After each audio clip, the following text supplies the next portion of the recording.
Usaping pananampalataya. Ang pangangaral ng mga pastor sa Pilipinas. Ang tanong, katotohanan ba?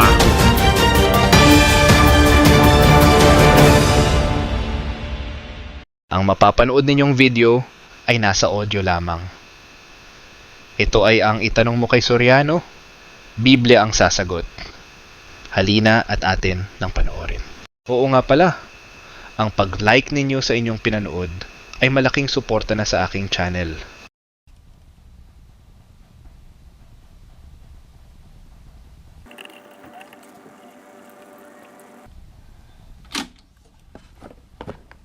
Magandang gabi po, Brother Eli.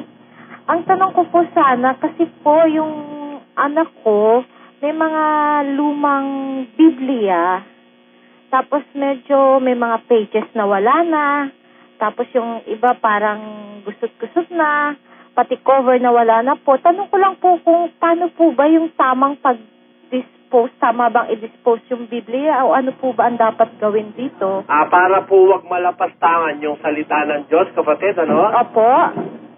Baka yan, itapon nyo sa Ay, basurahan. hindi po. Wag nyo pong itatapon yan sa basurahan. Opo. Kapatid, sunugin nyo po. Susunugin ko na lang po ang Biblia. Opo, sunugin nyo po. Yung mga sira-sira na di naman papakinabangan, bibigyan ko kayo ng bago. Kaya lang, kung hindi nyo po ako po kasi yung mga Biblia ko, kapatid, Opo. na mga luman-luma na itinago ko po yan.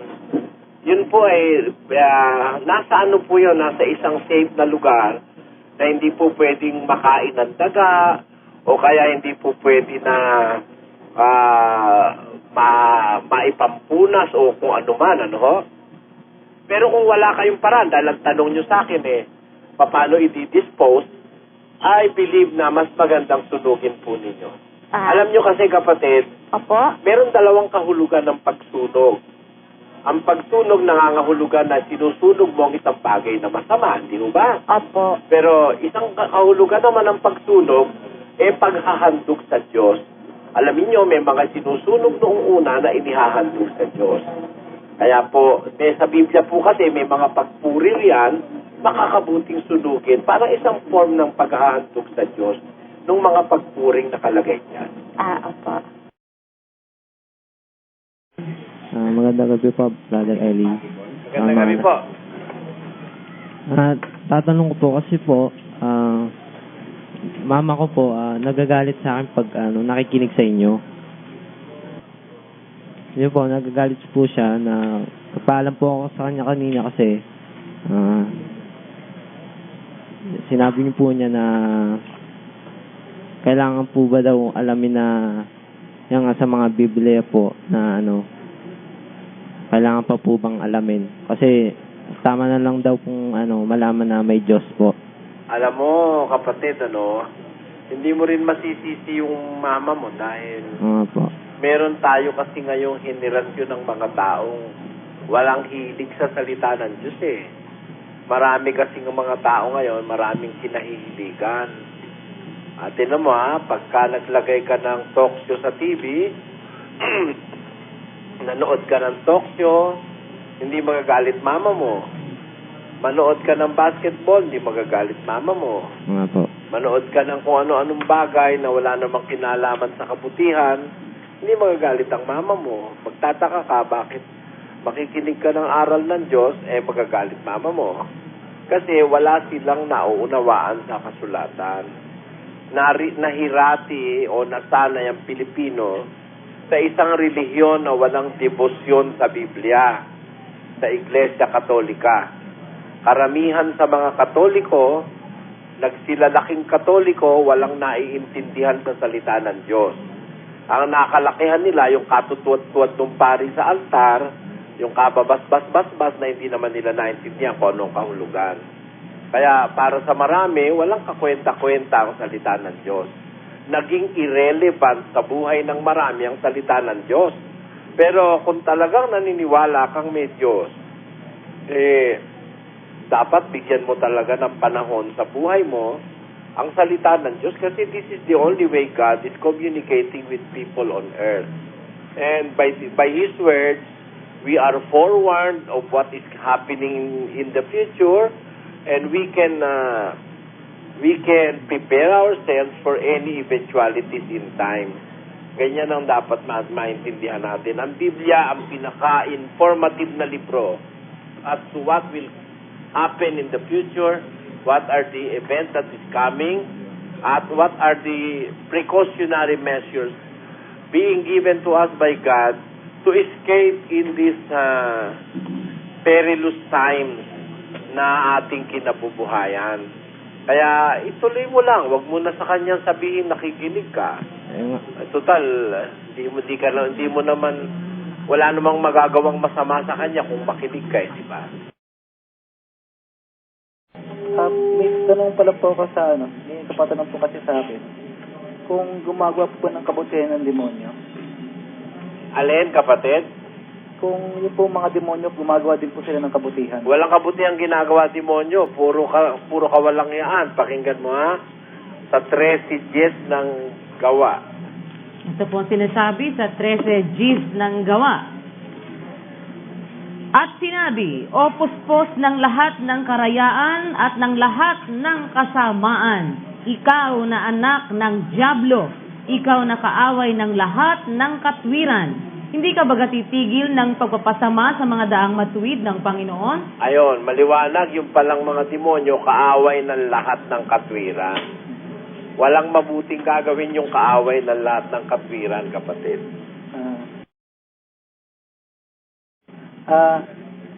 Yung pong New Testament, di ba po ba 12 po yung apostle ni Jesus Christ?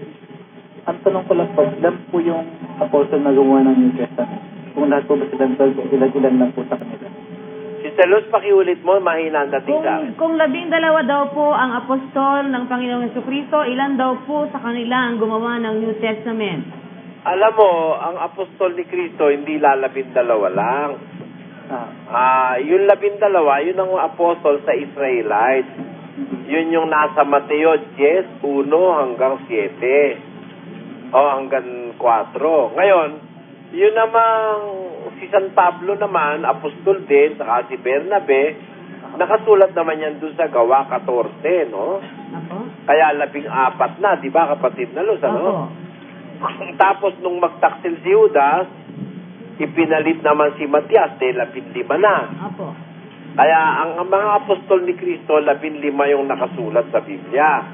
Ngayon, si Kristo, apostol din. Kaya pang 16 siya, apostol siya ng Diyos, no? Apo. Yun ang sinasabi. Ngayon, ang tanong niya, kapatid na Luz, ilan daw ba? Ilan ang sumulat ng New Testament? Ang sumulat ng New Testament na mga apostol ay, ang isa dyan si San Pablo, Apo. si San Juan, si San Mateo. Pero si Lucas, hindi apostol yon. Apo. Evangelista yon. Si San Pedro, apostol yon. Yan, si Santiago, apostol yon. Yun lang. Hindi naman sila lahat sumulat eh. Kagaya ni San Andres, wala naman sulat si San Andres. Opo. Si San Judas Tadeo. Lolo ni Sis Luz yun. Andres Cruz. Kapatid na Andres. Opo. Yung si San Andres ng Biblia, wala naman sinulat. Si San Bartolome, wala rin. Kapatid naman ni Sis Luz yun. Tatay po. Tatay mo. Hindi, may kapatid ko rin Bartolome. Kapatid din, oo. O, diba? Opo. Pero walang sinulat yun. Kaya hindi lahat ng apostol nagsulat. Ano po yung pinagkaiba ng evangelista sa apostol? Ang office ng apostol, kailangan ang apostol nakakita sa Panginoon, no? Nakakita. Yun ang requirement. They must have seen the Lord. Kaya nung pumipili sila ng isang kapalit ni Judas, ang requirement na sinabi ito. Pakinggan mo, basahin natin sa Gawa ng mga apostol. Sa 1:21, ang nakasulat po ay ganito. Sa mga taong ito nga na nangakisama sa atin sa buong panahon na ang Panginoong si Jesus ay pumapasok at lumalabas sa atin.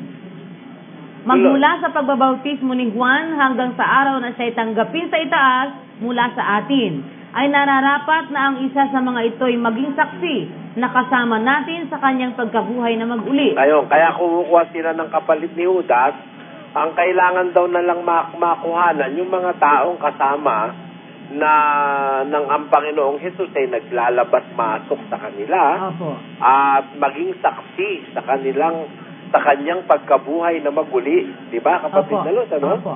Kaya pinili nila ay dalawa.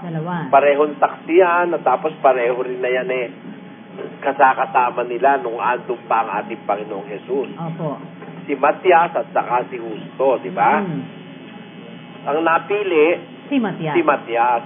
Ngayon, ang ebanghelista, pwede siyang maging ebanghelista kahit hindi niya nakita ang Panginoon, kapatid. Apo. Kaya magkaiba yung office ng apostol sa evangelist. Yan ang aking masabi sa'yo. Brother Eli, sa karamihan po sa mga tao ngayon, mag-asawa, bali, hindi ho sa inyo lingid sa inyong kaalaman na ang mga pamilya ho ngayon, dito lalo na dito sa Pilipinas, talagang napakarami ho talaga ng mga, lalo na sa mga mahihirap, napakarami ho nagkakaroon ng anak, samantalang wala ho silang ikinabubuhay. Mayroon ho tayo nakikita doon sa mga TV, kamukha doon sa mga pinapalabas na natutulog lang sila sa bangkita o kaya sa mga kariton. Kung magkaanak sila, may 3, may 4, may ilan pa ho. Hindi natin maintindihan kung bakit nagkaganon. May tanong lang po ako sa ganito. Ang tanong ko po ito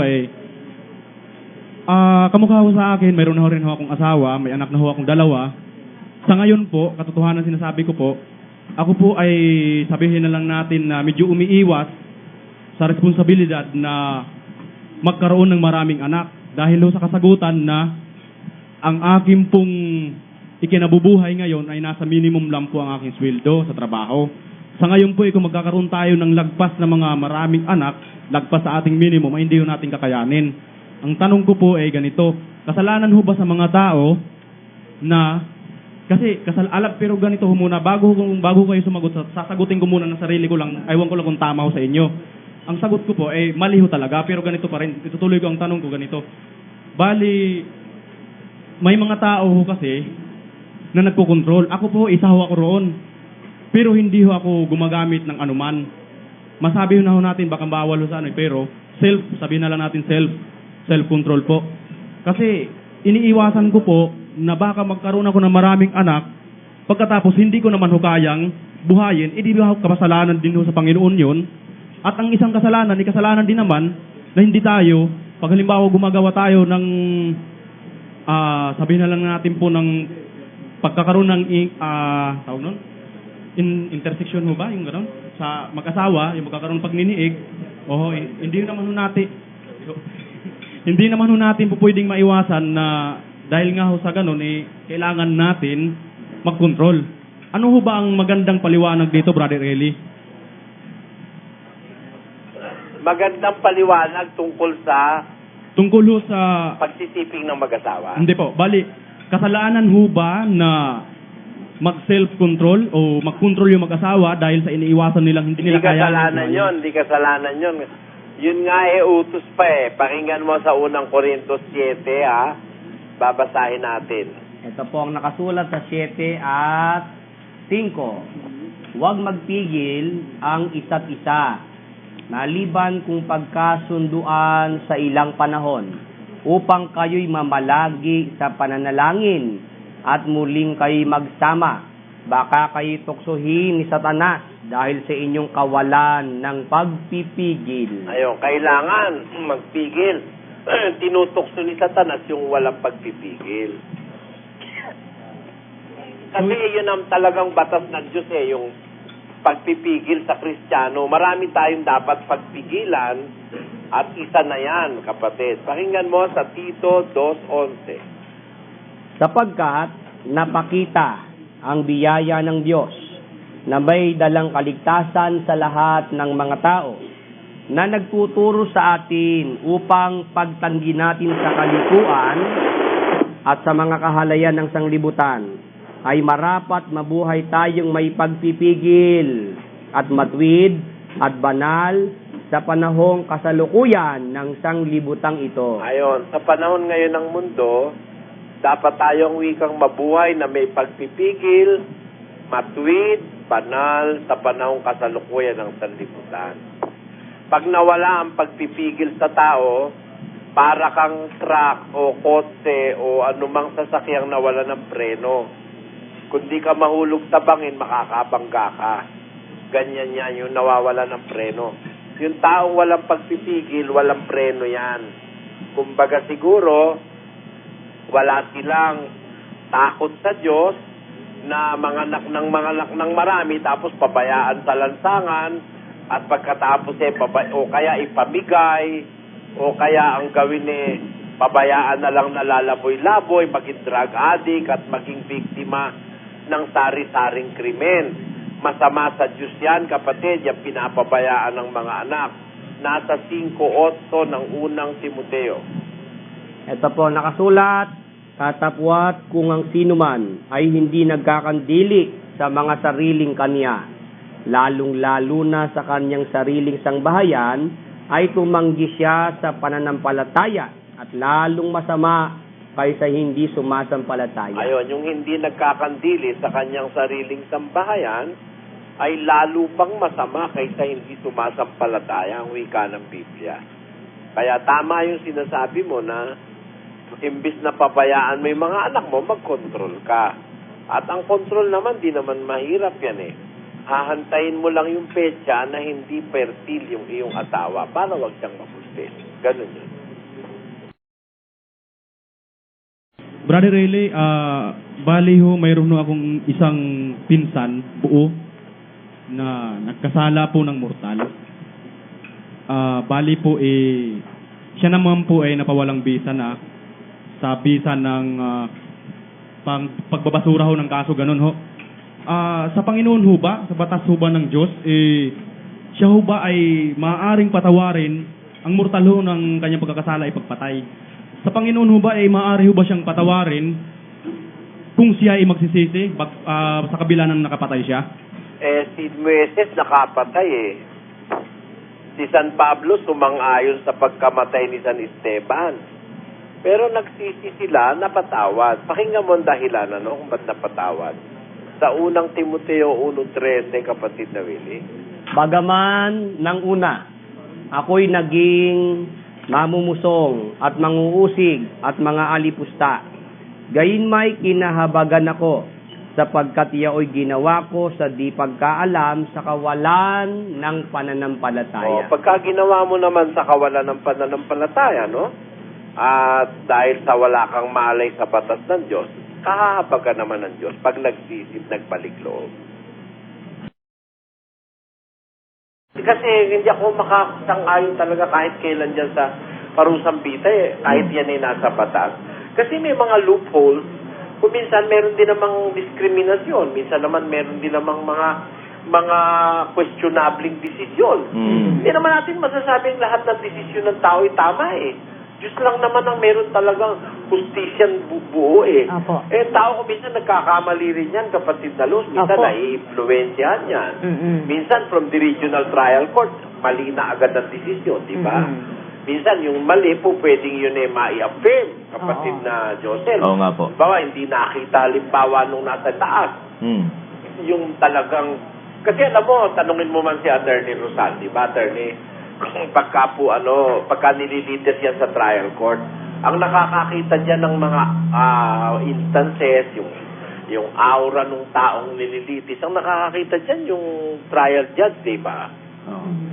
Yung witness nakakakita ron Pero yung nasa Supreme Court, di na nakikita yun Papeles na lang na nakikita nila. Oo. Di po ba, attorney, Yung trial judge ang nakakakita niyan talaga, Yung mga deminor, yung mga nagpapawis, stammer. Opo, yun. Hindi yung naka-record sa stenographic notes. Hindi yung naka-record sa stenographic notes yun. Kaya very credible yung findings ng regional trial court. Opo. Almost 100%, almost. Pinaniniwala ng appellate court yan. Unless na yung mga findings naman ay contrary to the common experience of men. At saka there is a clear violation of previous Supreme Court decisions and the law doon sa application ng batas ng judge. Most of the time ina-uphold yun yung findings ng trial court. Siya pala, Bradley, tungkol sa death penalty, pwede makabat in ng comment. Sige po, pati na. Kasi there are 5 pillar ng justice system natin. Sa police, sa prosecution, yung mga fiscal, at saka yung judge, yung courts, community, at saka yung penology, yung sa kulungan. Pagkaalam ng mga kriminal na stricto itong mga ito, maski na walang death penalty, matatakot gumawa ng krimen yan. Opo. They will think twice. Kasi Pagkaalam nilang walang lagayan, mula pa sa pulis hanggang sa korte, matatakot sila. Oho. Doon pa lang, kamukha example lang yung kay Jules Ledesma. Meron na ba tayong balita doon na tinutugis yung mga criminal doon? Wala ho Ang dami mga unsolved crimes natin. So, sa palagay ko, kailangan i-strengthen muna itong 5 pillars system of justice system natin. Para yan, nagko-concentrate po sila sa yung death penalty. That is an admission na very weak ang natin, yung law enforcement lalo na. Kaya nagre-resort ko minsan sa salvage Kasi marami nasasalvage, hindi ba, Brother Eli? Kasi tinatamad yata silang to go on with the process of due process of law.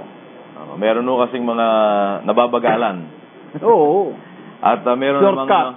Shortcut. Nawawala naman tiwala yung iba. Kaya they resort to salvaging, attorney. Totoo yan. At saka yung minsan, meron silang, they create their own Frankenstein. Ano yung ibig sabihin?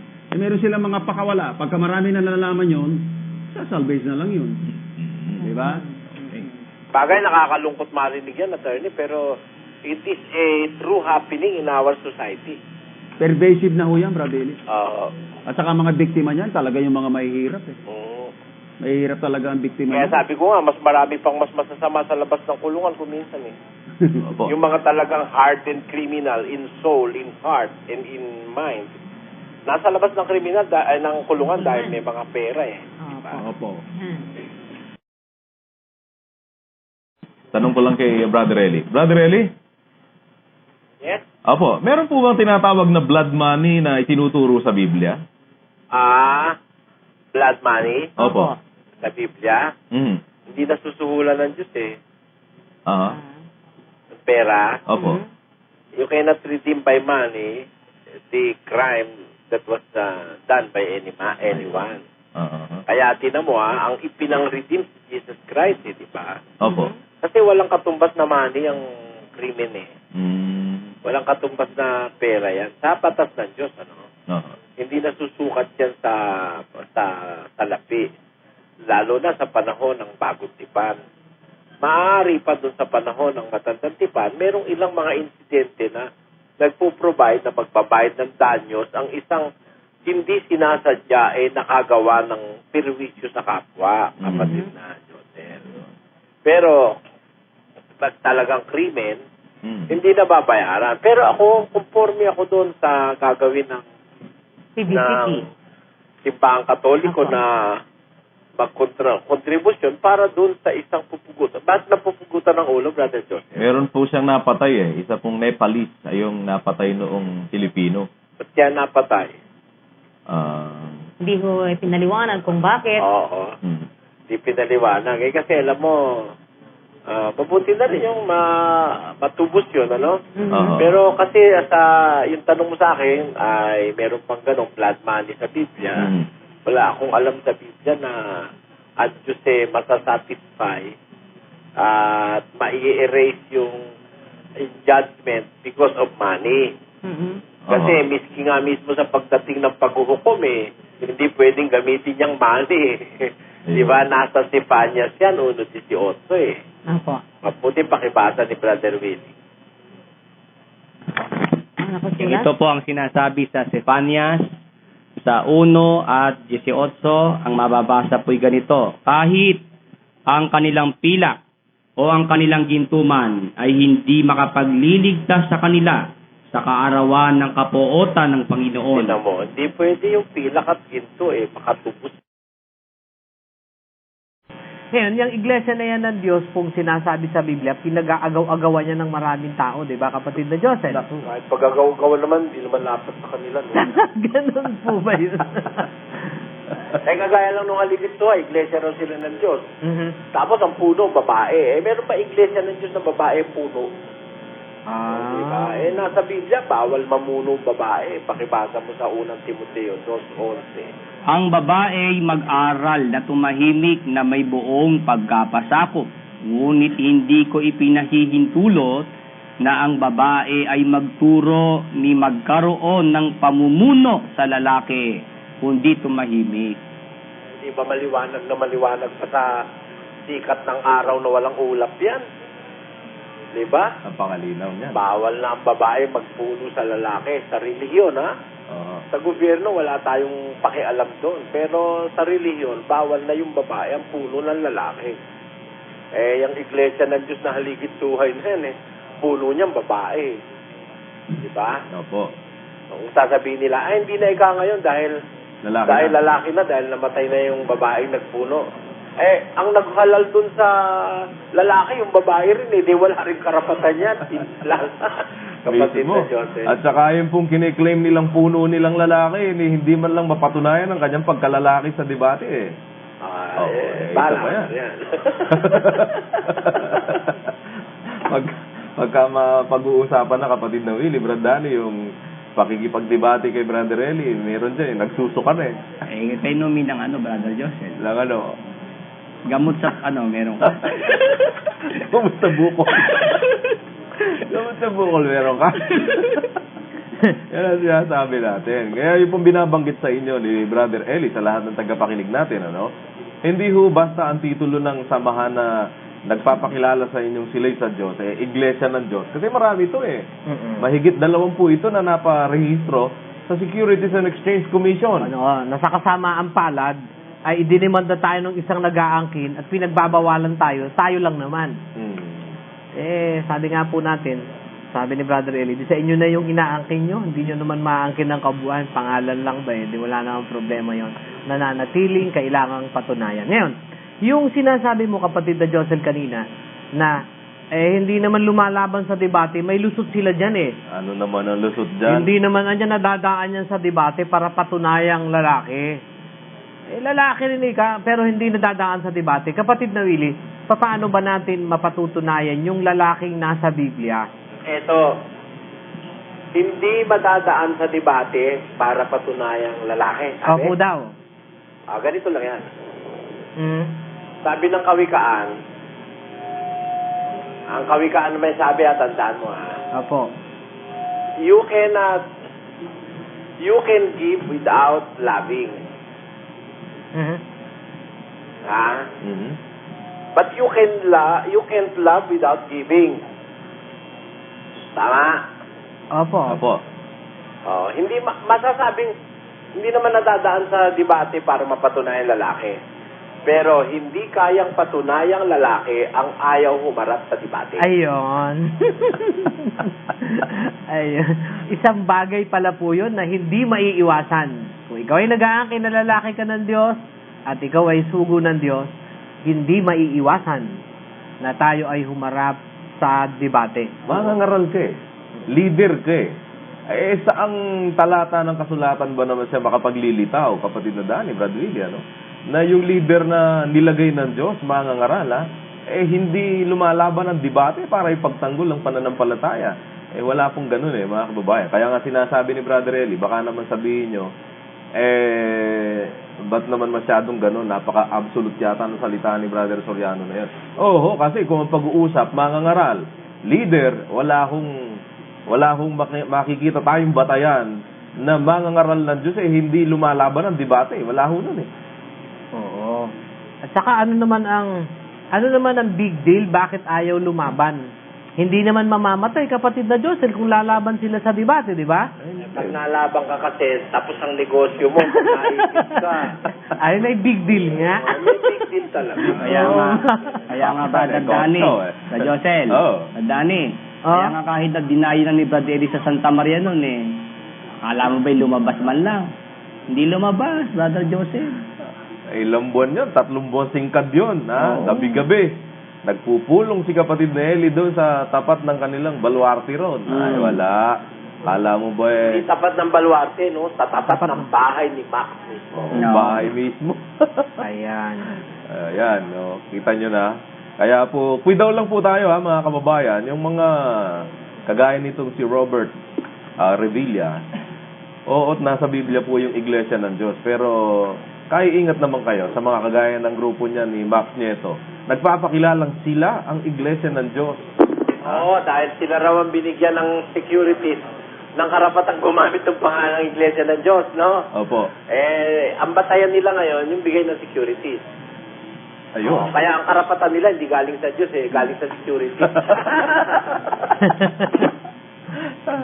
Oo nga, no? Kapansin-pansin po yun, mga kababayan. Dapat, ang iglesyang aaniban natin, yung ang karapatan galing sa Diyos, hindi galing sa Securities and Exchange Commission, kapatid na galing. Yun yata ang ipinaninira daw sa atin. Hindi naman makakasira yung galing sa securities. At ang totoo, yung kanila pang sinasabing kolorum daw, mali yun. Parang yung sinasampal ng securities. Inirehistro tayo ng securities. Kung binawi man nila yung problema ng securities. Pero inirehistro tayo isang panahon, matagal na panahon, sabi ni Brother Eli. Actually, kung pag-uusapan batas, 13 years na tayo rehistrado Nag-prescribe na yung karapatan ng kahit na sino natutulan yan Kaya lang, nagmaang-maangan sila na hindi nila alam na nag-e-exist tayo.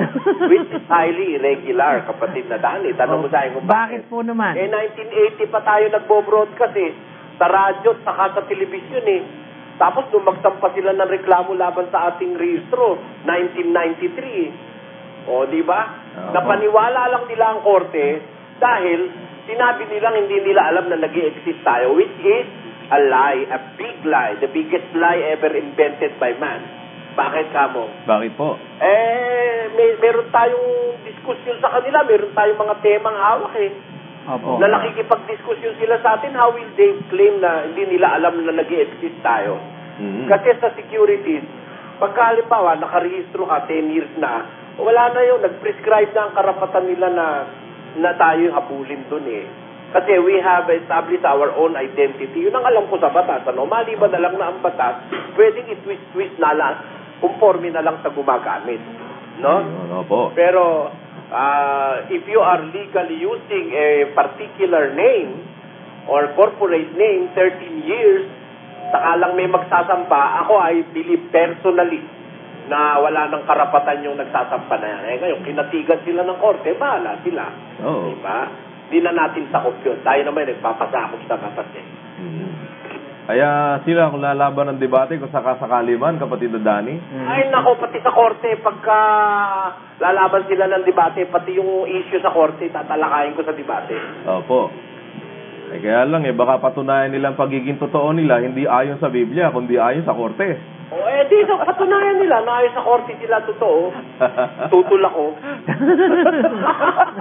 Ganun ba? Bakit? Matuloy na lang. Bakit? Ang desisyon ba ng korte absolute? Ayun. I do not believe so. Ayan, ang napakaganda dyan.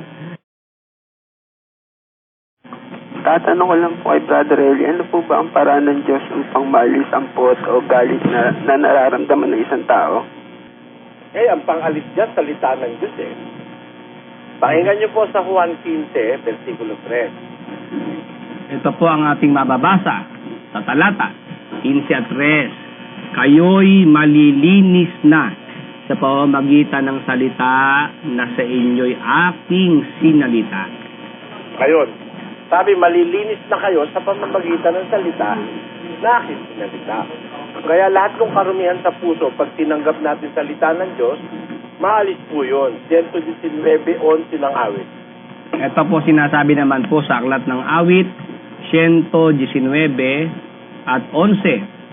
Ang nakasulat po ganito, ang salita mo'y aking iningatan sa aking puso upang wag akong magkasala laban sa iyo.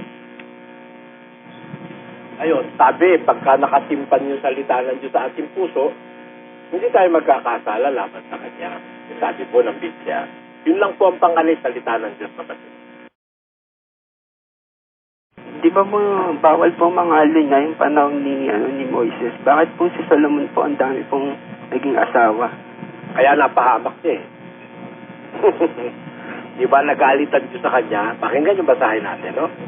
Ito po ang sinasabi dito po sa aklat ng unang hari sa 11 at ang talata ay 3. At siya'y nagkaroon ng 700 asawa na mga prinsesa at 300 babae.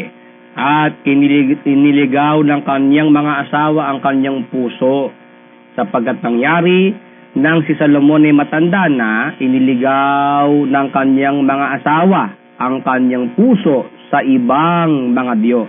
Sa 9, at ang Panginooy nagalit kay Salomon. Ayun. Kaya nagalit ang Diyos kay Salomon. Sige po, maraming salamat po. Salamat. Tatanong ko lamang po, ano po talaga ang eksaktong edad sa bata para pwede ng bautismuhan? Wala pong sinasabi ang Biblia, kapatid, na eksakto. Yan po ay nasa unawa ng bata, yung kanyang understanding. Kasi ang bautismo po, ibinibigay sa sumasampalataya. Kung may kapasidad na sumampalataya ang bata, yung bata, yung tao, pwede po siyang bautismuhan. Meron po sinasabi kasi sa Biblia, katamtamang gulang yung isang dalaga o isang binata, may katamtamang gulang po yan.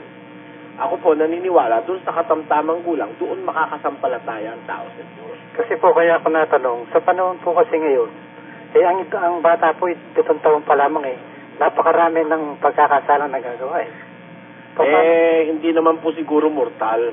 Kuminsan po, pati sa sex, natututo na. 7 taon pa na. Hindi pa po mortal yon, kapatid. Kung gano'n? Pag nanakaw, hindi pa rin po yan. Alam nyo, ang bata, God deals with children not in the same manner as He deals with an adult. Kaya po, siyempre, ikaw mang matanda, miski man sa batas natin, ang bata, pag nakapatay, hindi naman binibitay Merong pataan ng batas pagkabata. Yung pagiging bata is a mitigating circumstance sa batas. Kaya po, hindi natin itinatakda yung edad kung kailan bobotismo ng isang bata. Kung kailan siya nakakaunawa, doon po. Kahit na po yung, halimbawa, yung mga pagkakasala na banggit ko, nagagawa niya, halimbawa, mawala siya, mamatay siya, yun po ba kung hindi naman po mortal, hindi isusulit yun. Kasi meron po tayong mga juvenile na nakapatay, Brother Eli. Mga juvenile, siguro mga ano na yan, siguro mga nasa edad 14 na yan. Mga 10, ganyan. Early teens, hindi ba? Opo. Hindi naman 7 years old, hindi naman 8, mga 11 años po. Hindi naman 10. Siguro maaaring managot na sa Diyos yung ganong edad, mga 12. Pero yung mga mababa doon, hindi po. Halimbawa po, mga siyam pa ba? Hindi. Hindi po siguro sa edad na yun. Hindi pa. Miski sa batas po ng tao, hindi pinananagot yung ganyan. Ang tanong ko lang po kasi, bakit mo nalang nabanggit sa Bible doon sa teenage life ni Jesus Christ? Meron pa rin po akong nakausap na Paris, America, nung nandun po ako, na nung meron doon mga scriptures na hindi sinama sa Bible, nung kabataan daw ni Jesus Christ, dahil nga sa teenager pa siya noon, nakikipaglaro daw siya at may nakaaway yata, zinap niya yung kaaway niya. Parang pinawala niya, minagic niya, gano'n. Hindi raw sinama sa Bible yan, puro mga magaganda lang po ang sinama. Kaya nasan po si Jesus Christ nung kabataan niya, yung teenage life niya. Ayan. Brother Eli. Alam mo, may diferensya ulo nung gumawa ng kwento na yun. Hindi pwedeng magkagano ng Panginoong Jesus. Walang chances na siya'y masama o gagawa ng mali. Merong assessment sa kanya ang Biblia. Siya'y hindi nagkasala kailanman. Pakibasa, kapatid na Will. Ito po ang sinasabi dito po sa aklat ng unang Pedro sa 2 at 21. Ang mababasa po yung ganito, sapagkat sa ganitong bagay kayo tinawag. Sapagkat si Kristo man ay nagbata dahil sa inyo na kayo'y iniwanan ng halimbawa upang kayo'y mangagsisunod sa mga hakbang niya na siya'y hindi nagkasala o kinasumpungan man ng daya ang kanyang bibig. Ayun, definitely hindi siya nagkasala. Kaya nasisiraan ang ulo gumawa ng kwento na yan. Nasaan po siya nung teenage life niya? Hindi na po kasi nabanggit sa Bible yun. Alin yun, kapatid? Nasaan po siya nung kabataan niya, nung teenage life niya? Kasama siya ni Jose. Siya panganay na anak ni Maria eh. Siyempre kasama siya ni Jose. Kaya nga nung magbinata siya, karpintero siya eh. Hindi po ba na-document yun? Ano hindi na-document? Nasa Biblia lahat yun, no? May mga diferensya lang yan, pagkakausap mo na yan. Nasa Biblia yan. Sino mabasahin natin, ha? Sa Marcos, kapatid na rin. Sa stress po ng aklat ng Marcos, ang sabi po'y ganito, hindi baga ito ang anluwagi, ang anak ni Maria, at kapatid ni Santiago, at ni Jose, at ni Judas, at ni Simon? At hindi baga nangaririto sa atin ang kanyang mga kapatid na babae, at siya'y kinatitisuran nila. Kita mo? Kasi yan siya, karpintero eh, ang luwagi. Hindi ka takataka si Jose, ang luwagi rin. At siya, hindi nga siya nag-aral dahil sinulungan niya si Jose sa hanap buhay. Pakinggan mo sa 7. 7:15 naman po, ng San Juan, nagsipanggilalas nga ang mga Hudyo na nangagsasabi, paanong nakakaalam ang taong ito ng mga karunungan, gayong hindi naman nag-aral kailanman? Ayun, hindi nag-aral kailanman. Sasabihin nila, hindi raw na-document. Na-document, hindi siya nag-aral kailanman. Nakita ng mga Hudyo, hindi siya nag-aral. Nag-alwagi siya.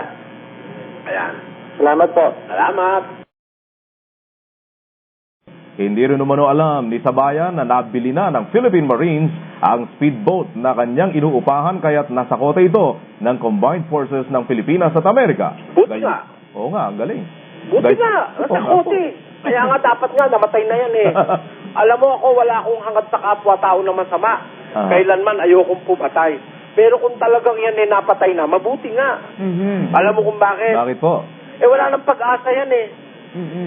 Wala nang pag-asa yan. Napakarami na lang idadamay niya mga walang yan na yan eh. Oo.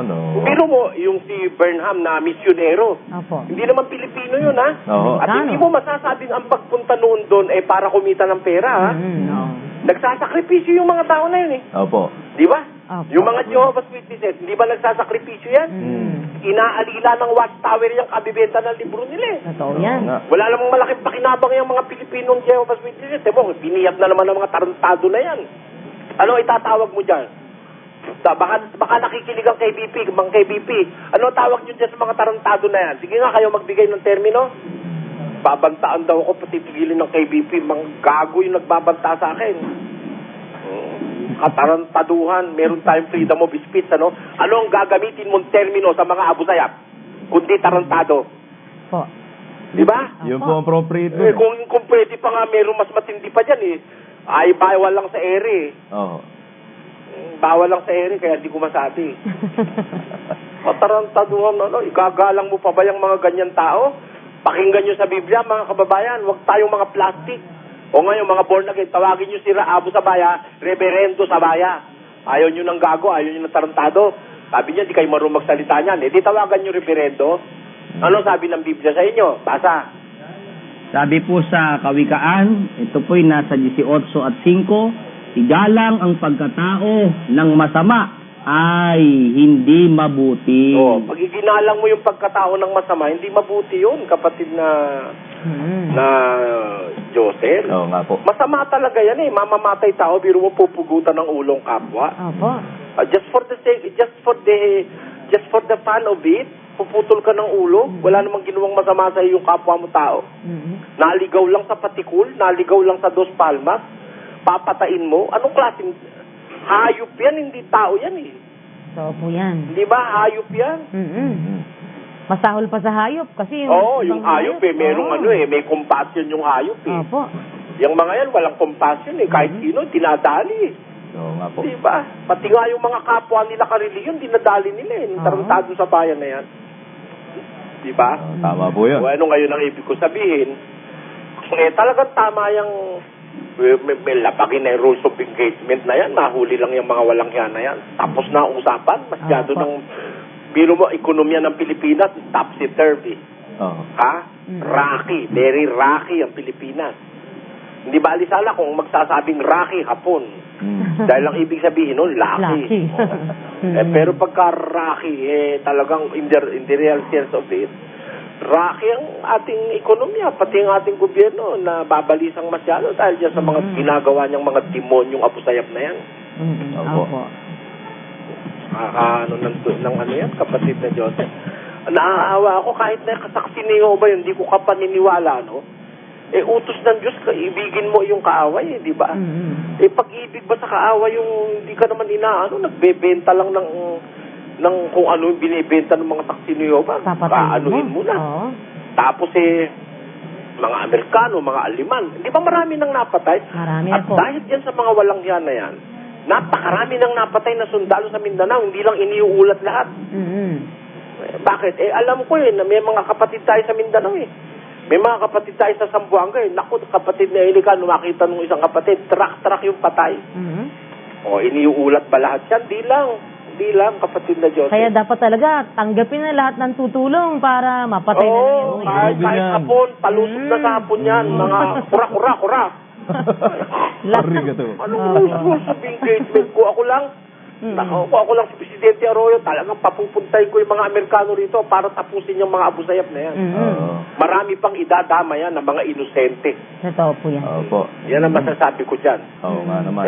Hindi nga matapos-tapos ng Pilipinas yung problema dyan sa mga abusayap na yan Isa pang kapareho ni Saddam yan Hindi kaya ng Pilipinas. Ano kung makialam ang Amerika? What's the big deal? Yun nga. Ever since naman, we work hand in hand with America for the preservation of peace in our country. Amen. Pero, Brother Eli, ang pinupunto po nila dyan yung daw ginawa na yon labag sa terms of reference. Matarantaduhan na yun. Biya mo na siyang labag. Basta nahuli lang yung mga demonyo. Oo nga naman. Dahil hindi nila kayang hulihin. If you will always stand by the letters of the law, then you are not really a legal-minded person. Correct. Tandaan mo yan. If you will always insist on the letters of the law, you are not really a logical and a legal-minded person. A legal-minded person sometimes goes out of the letters of the law. Because the law has its intent behind it. Hindi laging nakukuha sa letra yan, kapatid. Alin po ang mas matimbang? Ang intent o ang Of course, the intent. It's not the letters of the law. If you are a prudent person, you have to read in between lines of the law. Sabihin, labag sa rules of engagement. Hindi nga mahuli-huli ng mga Pilipino. Di pabayaan mo tumulong Amerikano na masama nun. Oo nga naman. Ipahuli sa iba kung hindi Sabi nila lang ni mahuli. Cristo, ganito yan Tinan mo kung batas ang pag-uusapan. Huwag ngingiling ka ng Sabat. Sabi sa Israel, huwag kang gagawa ng kahit anong gawa. Si Cristo may lumapit, may sakit, pinagaling. Pinakialaman ng mga militante. Diba? Sabi, kasi gumagawa ka ng ganyan sa araw ng Sabat. Sagot naman ni Cristo, tinuwi ka sa inyo, meron tupa nahulog sa balon sa araw ng Sabat, maghihintay ka pa ng linggo bago mo kunin. Di patay na yun. Gago. Yun ang ibig sabihin nun. Tarantado ka. Correct mo yun. Ngayon, kung galit siya sa akin, wala akong pakialam. Sa katunayan ay mahigit 20,000 pulis anya at hanggang ngayon ay walang baril at ito ay matagal na umanong problema ng PNP. Ito rin ang itinuturong dahilan ni Ebdane kaya't nalulusutan sila ng mga kidnap for ransom group at mga hold-upper ng bangko. Sa ngayon ay nanghihiram lang umano ng baril ang mga pulis na pang-umaga at mga pulis na naka-duty sa gabi.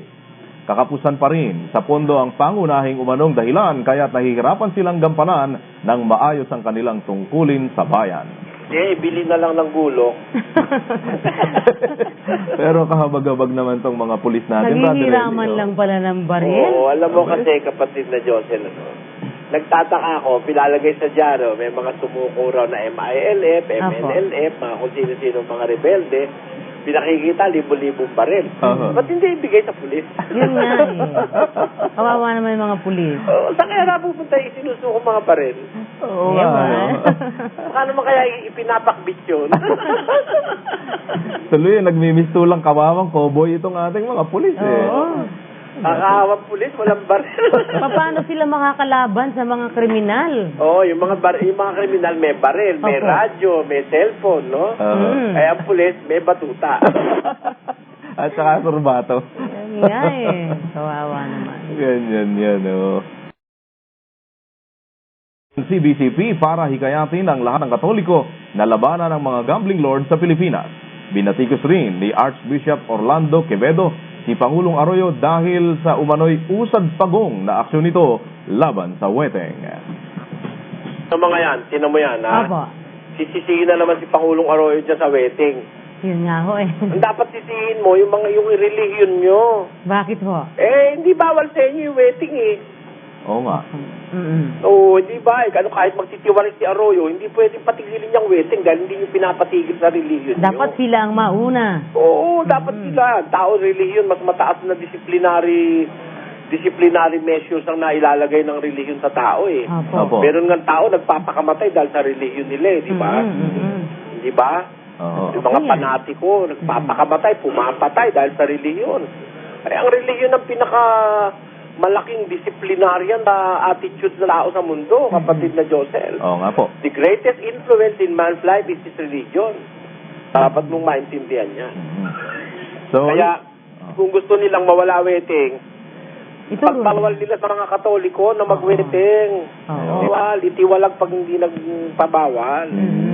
Yan. Ganun yun. Dapat huwag silang kukuha ng pera sa pagkor. Mga Katoliko, mga pare, huwag kayong kumuha ng pera sa pagkor para mapatigil nyo yung mga sugal sa mundo o sa Pilipinas. Kasi kung tatanggap sila, wala rin. Sabi nung mga taga-pagkor, sila ikaw tumatanggap tapos mabuwala nila kami. Diba, ganun lang yun. Nakakahiya naman. Magbubumirang lang sa kanila yan eh. Tama po yan. Tigil-tigilan na nila. In other words, ito po imposible ito sinasabi nilang ito dahil hindi naman nila may pagbawal sa miyembro ang wedding eh. Ganyan po yan. Alam mo, umaano lang ako kasi naaawa ako doon sa mga kababayan natin na talagang kung mapagmasdan ko sila at kung aking marinig ang katwiran nila, talagang they are misguided people. Walang guide sa buhay nila ang Biblia. Kaya kung ano-ano pinagsasasabing mali. Kung yan lang mga pari na yan nagtuturo ng Biblia, dapat ang Pilipinas napakagandang bansa. Walang graft and corruption. Pag naging senador, hindi na drug addict. Siguro kongresista pa lang, hindi na pwedeng magkadel ng drug addicts and drug pushers. Kasi natuto na ng salita ng Diyos. Hindi. Naging ang taas-taas na ng tungkulin sa gobyerno, kurap pa Bakit? Kasi walang malay nga sa salita ng Diyos, kapatid na Josel Opo. Akala ko po, Brother Eli, kaya ganon, ay merong separation of church and state. Kaya pag nasa church, mabuti, mabait. Pero pag nasa platform na sa kabila, kasi may separasyon. Nagkakaroon po sila ng dual personality. Alam mo, yung separation of church and state, hindi naman ako nagdudulong-dulungan. Yan lang naman pattern dyan sa American Constitution The Philippine Constitution of 1937 was patterned after the American Constitution 200 years ago. Alam mo kung bakit nagkaroon ng separation of church and state?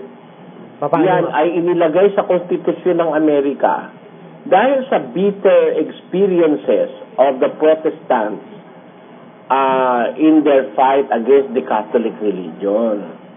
Ayun. Yan ang sinasabi. Nakaranas po sila ng panggigipit ng Iglesia Katolika. Kaya, meron kasi panahon na mamayani ang Iglesia Katolika, nagpatupad ng Inquisition, pinapatay ang mga ayaw maniwala sa kanila.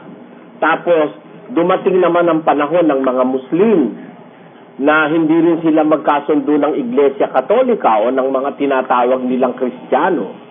Kaya, napagkaisahan ng mga mambabatas, magkaroon ng batas sa states na i-separate ang church and state kasi para maging libre ang gobyerno na huwag mapakialaman ng iba't ibang mga religion because there will be an ever-ending religious conflict. Kapatid na Danny? Pero alam mo, hindi rin ako konbinsido dyan. Bakit ho? Yung separation of church and state. Bakit po? Bakit po? Kasi bakit mo i-separate yung church and state? ang church must be a help to the state in promoting morality among the citizen, di kapatid na Josel. Hindi promoting to make a rally. Ngayon, ang state naman ay kailangan tulungan naman ng church para magkaroon ang church ng mas malawak na reach para sa mga tao, para maturuan naman ng, alam mo kasi nanghihinayang ako, kapatid na Daniel, no? Ito, sentimiento ko lang naman, gusto kong sabihin sa ating mga kababayan. Manood ka sa television, no? Ang mapapanood mo, puro kahalayan, puro kalukuhan. Yung problema mo, pag nanood ka ng telenovela, dadagdagan yung problema mo ng problema nila. Nakikita ko yung mga nanonood, umiiyak. Di ba? Bino mo, may stress ka ng sarili, dadagdagan pa stress mo ni Veronica, ano naman ang mangyayari sa'yo? Di ba? Kung alimbawa ba, yung mga prime time na yan, na ang mga bata ay gising pa, gugulin yung isang television station na diba, maglagay ng prime time na hindi naman kalukuhan, hindi naman chismis, kundi yung salita ng Diyos ang pag-uusapan. Yung walang religious, walang religious inclination, meaning, walang papanigang religion. Just let it be known to the people na may sinasabi ang Diyos sa Biblia na sa mga anak, they should honor thy father and thy mother. Diba? Maganda yun, expound mo yun sa isang gabi. I-expound mo yun, yung topic na yun. Why are children obliged to honor thy father and thy mother? No? And what is the role of the father and the mother in the family? Hindi ba yan ang mas magandang pag-usapan kaysa magdidebate? Ang pagdidebatehan, si Fernando raw ba ay barbaro o sita o ano, di ba? Walang papapakinabang ang tao, no? Kapatid na dali. Ayun nga po ang... mga prime time yung mga yan. Nasa prime time na oras yan. At yan ay ini-sponsor ng malalaking kumpanya. Ito naman mga kumpanyang ito, puro kasi pera ang gusto. Ayaw naman mag-sponsor ng mga late night shows. Lalo na pagdating sa mga bagay na pang-moral. Alam mo, maraming mga dapat pag-usapan sa television You can reach the people by television, kapatid na Dani. Ganun po siya ka-influensya. Educate them through television. Sabihin mo sa tao na ang AIDS hindi nakukuha sa... Ikipagtalik lang. Hindi nakukuha ang AIDS sa halimbawa, nakipagkamay ka. Hindi nakukuha ang AIDS sa ikaw nahalikan sa pisngi, sa noo. Nakukuha ang AIDS sa pakikipagtalik, sa paggamit ng mga needles, ng mga drug addict, etc. Di na-educate mo yung tao, at least nabibigyan mo ang tao ng guidelines para hindi sila manganib sa maraming kapahamakan sa ating panahon. Yan ang nanineglect ng ating gobyerno, kapatid na dati. Puro na lang ang usapan, politika, graft and corruption. Yun na lang ang mga usapan, mga artista, lalo na pagdating sa artista. Napakaraming prime time shows na walang topic kundi artista. Kung ba't naghiwalay si ganon at saka si ganire, nagpalitan ng asawa, si ganon, si ganire, naglingkisan si ganon, si ganire, na merong love triangle, merong love quadrangle, merong love pentagon, kung ano mga pinag-uusapan, wala pakikinabangan ba ng tao yan, kapatid na Dani? Wala po. Kumbaga, parang yung mga palipas ang oras. Nag-encourage pa yun ng infidelity among husbands and wives. Kasi, yung mga artista, role model na sinasabi nila yan nakikita nila, mga paborito nilang artista, naghihiwa-hiwala yung mga mag-asawa, nagpapalitan ng asawa, di ba? O ano ngayon mangyayari? Magkakaroon sila ng ideya. Yung mga sigarilyo, tinan mo, ang ginagamit sa commercial ng sigarilyo, yung mga role model. Pag nakita nga naman ng kanilang mga fans club, nagsisigarilyo sila ng no hope, magsisigarilyo ng no hope yung mga tao. Opo, yun talaga po ang intensyon nun. Hindi naman naglalagay ng model na hindi kilala. Ilalagay ka ba ron kung ikaw ay duling at saka hinihika at uubo-ubot may TV? Papakita ba sa TV na ikaw may sigarilyo? Eh di hindi nabili yung produkto nila, di ba? Opo. Tapos, the highest peak of hypocrisy, pagkatapos ipakita yung kung ano-anong mga teasing scenes dun sa pagsisigarilyo, ilalagay naman sa huli, government warning, ha? Cigarette smoking. Cigarette smoking is a hazard to your health. Ayun. Di ba yun malaking One second lang yun. Kapatid na dati, yan nabubuhay ang sosyedad natin ngayon. Ayan. Sa ipokrasya, sa mga sari-saring mga kapaimbabawan. Eh kung yun ba, huwag padayaan yung mga sigarilyo na maglagay ng ad sa television. O, hindi mamumulat ang batang nakikita yan. Nagsisigarilyo, lalagay ng alak, lalagay sa television. Maraming dapat ilagay sa television, kapatid na Dani, for people to live in reality and not in illusions. Eh, nangyayari sa ating panahon ang ilalagay sa TV, yung mga babaeng walang ginawa, kundi maggigiling-giling dyan. Eh, palagay ko, kahit na 5 kilong karni, pwede ipagiling dyan sa mga gumigiling na yan, sa isang oras O, di ba? Eh, ano ngayon ang gagawin mo? Di ba yan ang nakikita ng mata ng tao? Alam mo, there are so many entrants in the soul of a person. Isa dyan yung mata. Yung mata is the window of the soul, sabi nga ng kawikaan nila, di ba? Eh, nakikita mo na, ipapasok mo sa isip, sa puso. Nagagaya mo yun. Nakaka-impluensya yun sa'yo. Kaya dyan, dapat maingat tayo dyan, kapatid na Dani. Pero ayaw nila nung makarinig salita na gago, tarantado. Masama. Pero ang ginagawa nila, mas mahigit sa katarantaduhan at kagaguhan, yung mga ipokritang pumupuna sa atin, di ba? Ayan. Opo. At yan po, ganyan kalaki ang epekto ng nasa media, kapatid na Josel. Kaya kailangan ma-resolve paano nga ba natin ma-reconcile at maibabalik sa tunay na kahulugan ng tamang paraan ng paglilingkod dahil sa Biblia ang mga tao. Isipin mo, kapatid na Josel, kanina, yung pinakikinggan ko, yung bautismo hindi na kailangan, doon sa isa naman kailangan. Pero ang presumption ng isa, hindi na kailangan ng bautismo dahil saved na siya. Yun namang isa, kailangan niya ang bautismo dahil yun ay para sa mga saved naman. Kaya nagkakaiba-iba na po. Kaya kung walang isang Brother Eli Sorianong tatayo at magpapakita ng tunay na katarantaduhan na ginagawa ng tao sa ating panahon, sino naman ang maglalakas loob, kapatid na Joseph? Meron naman naglalakas loob na ako'y patigilin sa broadcast. Yun naman po. Awa ng Diyos, di naman po sila magtatagumpay. Lumalay mo. Re-reklamo sa KBP Reklamo nga tayo sa KBP. Pati ba sa KBP? Bakit daw tayo sasalita ng gago tarantado? Ipatawag mo sa mga walang yana yan. Nako po. Magbibigay ba ng TRO ang KBP? Ang reaction ko tungkol sa Diyos, hindi pwede ang blood money. Pero sa masasamang tao, ay pwedeng gaya ng ginawa ng mga saserdote kay Jesus nang bayaran si Judas ng 30 pirasong pilak.